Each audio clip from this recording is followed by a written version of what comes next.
এক গ্রামে একটি গরিব টুনি পাখির পরিবার বাস করত। সে পরিবারে ছিল টুনি পাখি, তার স্বামী টুনা আর তার মেয়ে টুনটুনি। আর সেই গ্রামে বাস করত একটি লোভী কাক।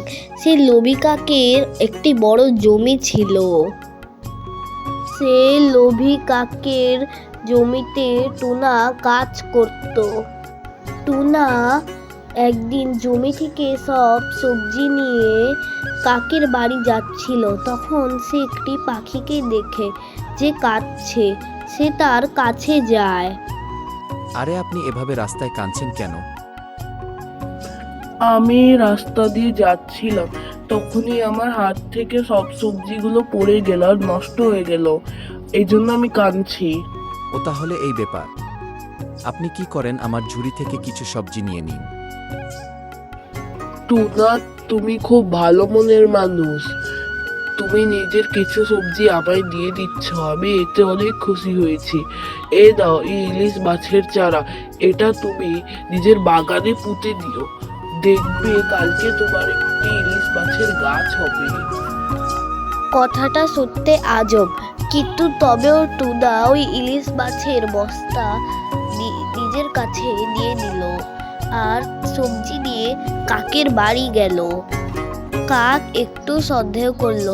সে দেখলো টুনার ঝুড়িতে কম সবজি আছে। তখন সে টুনাকে বলল, কিরে টুনা, তোর ঝুড়িতে তো কম সবজি কেন? মালিক, হয়েছিল কি, আমি একটি পাখিকে কাঁদতে দেখলাম। আমি ওকে জিজ্ঞেস করলাম সে কাঁদছে কেন। তখন সে উত্তরে বলল, আমার সবজিগুলো নষ্ট হয়ে গেছে। আমার মায়া হলো, তাই আমি ওকে কিছু সবজি দিলাম। এই টুনা, তোর এত বড় সাহস! তুই আবার সবজিগুলো অন্য পাখিকে দিয়ে দিয়েছিস। দাঁড়া, তোকে আমি চাকরি থেকে বের করছি, তুই আর কাজ করতে আসবি না। টুনার কিছুই করার ছিল না। সে দুঃখী মনে বাড়ি ফিরল।